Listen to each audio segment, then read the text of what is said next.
Cette semaine, un incendie a fait ravage à Saint-Émilie-de-l'Énergie. Des nouveaux services pour le dépistage de l'influenza. Et on vous parle des ravages du vapotage. Bonjour, ici Danny Bérubé. Bienvenue à vos actualités régionales.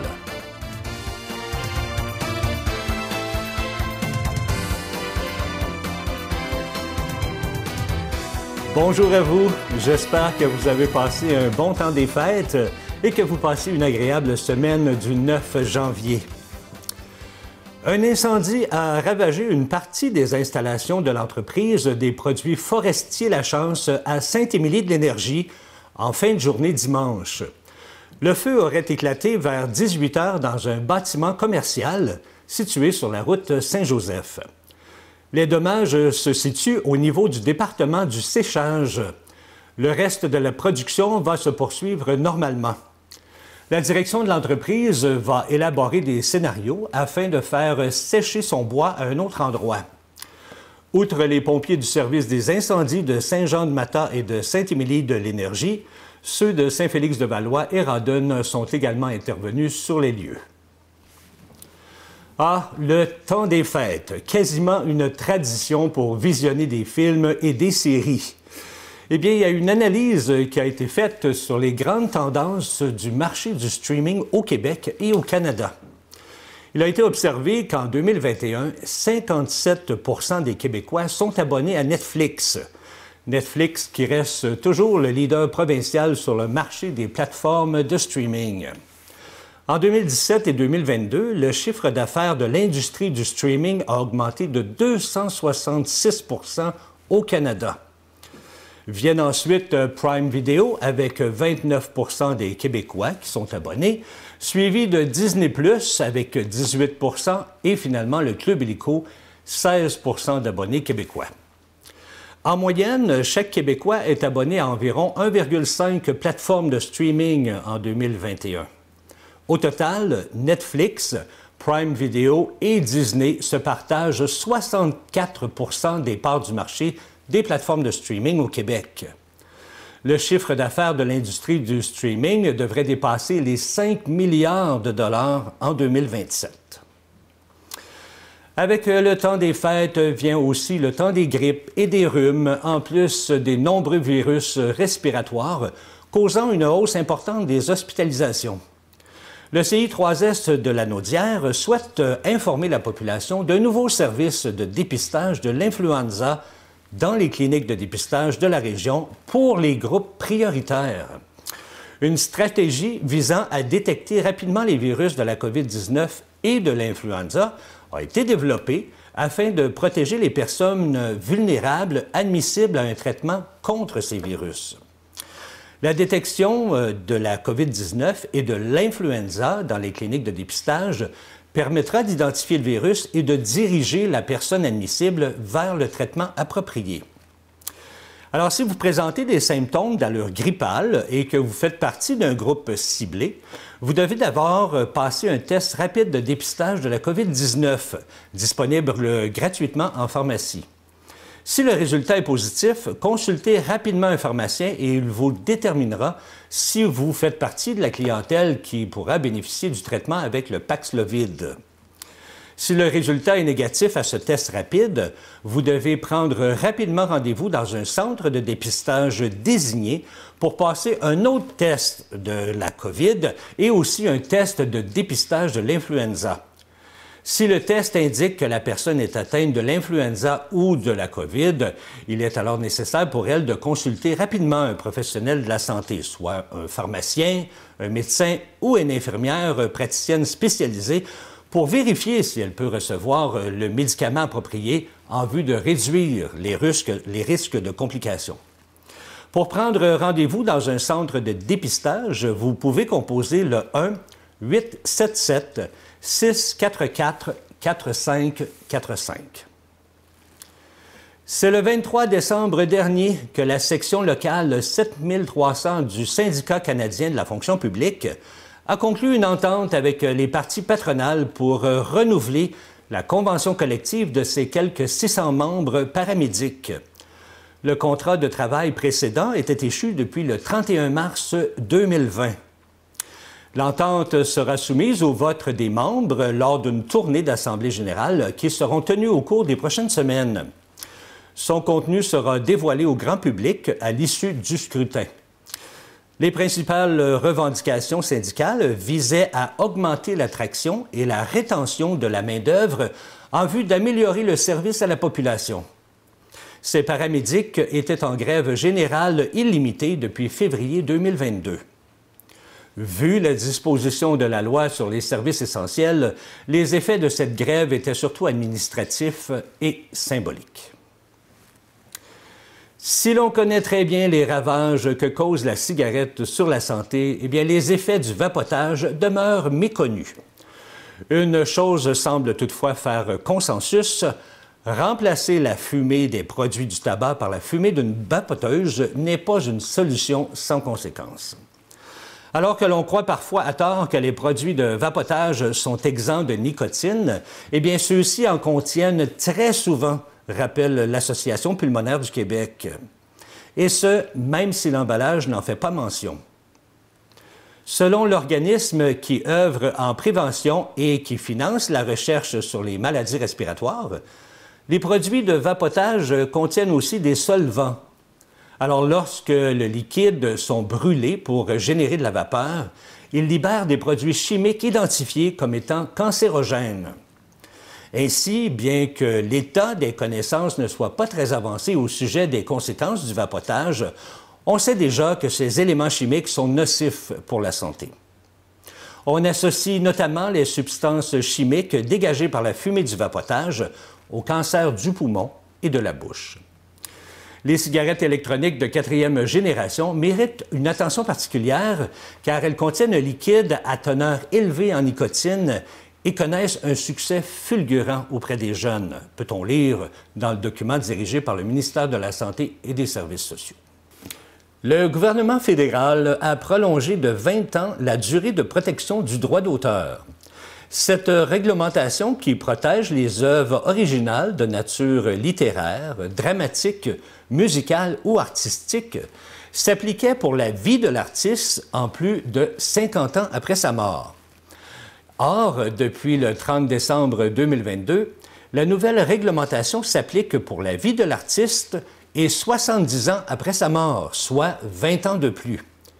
Ce changement permet au Canada de respecter un engagement fait dans le cadre de l'accord Canada-États-Unis-Mexique et fait en sorte que la même règle sera appliquée au Canada qu'aux États-Unis, où la période de 70 ans après la mort de l'artiste est en vigueur depuis 1998.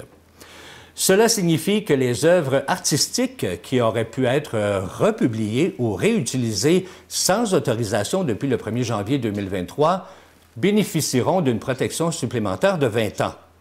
Par exemple, la protection du droit d'auteur de certains des écrits de l'ancien premier ministre fédéral Lester B. Pearson, décédé en décembre 1972, n'a pas expiré le 1er janvier 2023, mais expirera seulement que le 1er janvier 2043.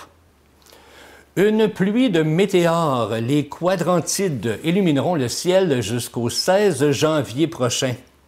Selon l'Agence spatiale canadienne, la première pluie de météores de l'année sera visible du 1er au 16 janvier. Et les quadrantines étaient à leur apogée dans les nuits du 2 au 3 janvier et du 3 au 4 janvier. Il était possible de voir jusqu'à 120 météores par heure. Les quadrantides ne résultent pas de comètes. Elles proviennent plutôt d'une astéroïde nommée l'astéroïde 2003 EH1. Selon la NASA, il s'agit probablement d'une comète morte ou d'une comète rocheuse. L'astéroïde 2003 EH1 met 5,52 ans pour graviter une seule fois autour du Soleil. Alors, si vous désirez avoir la chance d'en apercevoir, gardez l'œil ouvert. Le Centre d'action bénévole Brandon est fier de reconnaître chaque année la qualité de l'implication d'un ou d'une bénévole de la communauté Brandon. Vous connaissez un ou une bénévole qui se démarque pour la qualité de son implication, qui vous impressionne par son dévouement et sa générosité, ou encore quelqu'un qui travaille dans l'ombre et que vous souhaitez faire rayonner, vous avez jusqu'au 20 janvier 2023 pour soumettre la candidature de ce ou cette bénévole au bouton d'or Denise Lavoie. Il vous suffit simplement de remplir et de faire parvenir le formulaire et permettre ainsi à un ou une bénévole de briller dans la communauté.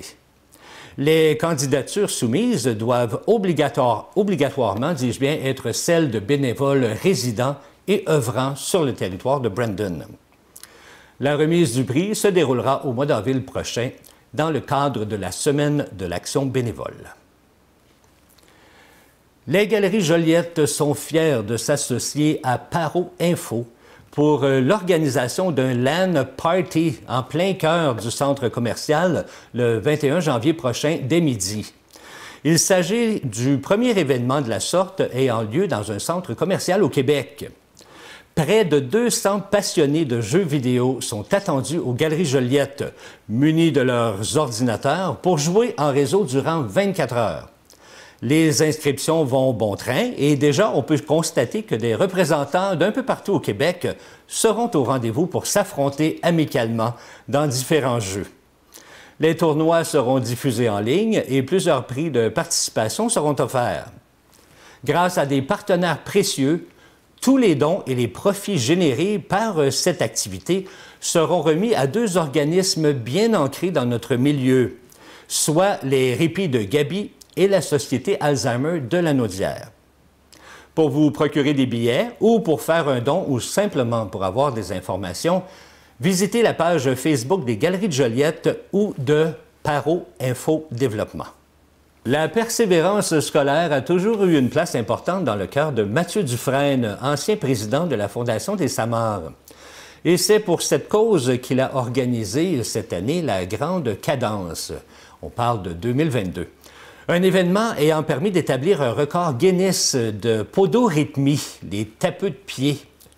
Il a par le fait même amassé un très beau montant de 51 000 $ destiné à la Fondation des Samars. L'idée du record de podorythmie est venue à l'esprit de M. Dufresne en 2016. C'est en regardant une vidéo de personnes qui ont battu celui du plus grand nombre de danseurs de Charleston qu'il a voulu faire de même pour encourager la persévérance scolaire. Automatiquement, la musique traditionnelle et de faire un record de tapeux de pied lui est venue à l'idée. Selon lui, le recrutement a été compliqué, mais grâce à son collègue Kevin Nadeau, membre des Campagnards, ils ont parcouru plusieurs régions pour inviter les gens à prendre part à la Grande Cadence.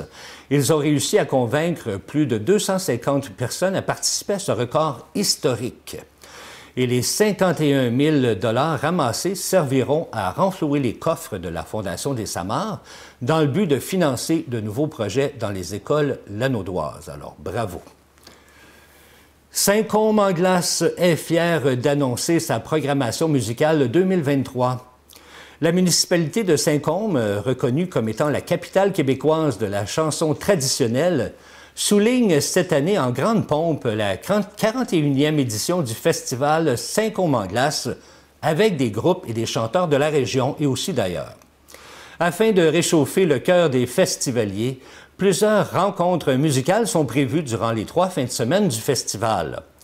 On pourra y voir le Gars du Nord le 5 février, Yellow Molo le 11 février, de temps en temps le 18 février et pour couronner le tout le 19 février, on attend la visite des deux frères.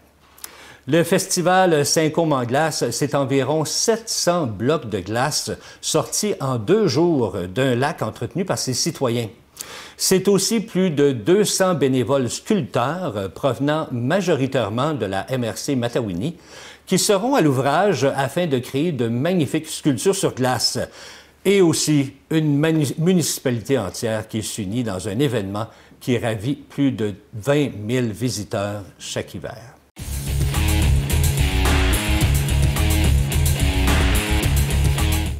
À l'occasion de sa 14e édition, le défi ski Nicoletti, présenté par la Banque nationale, revient en force le samedi 18 mars à la station touristique Val-Saint-Côme. Comme nouveauté cette année, la Fondation organise une pré-vente jusqu'au 15 janvier. Les personnes intéressées peuvent inscrire leur équipe de 8 personnes au coût de 600 $ jusqu'à la date butoir du 15 janvier. Le coût par équipe sera par la suite de 700 $. La Fondation et le comité organisateur souhaitent atteindre l'objectif de 157 000 $ net au profit de la santé des gens d'ici.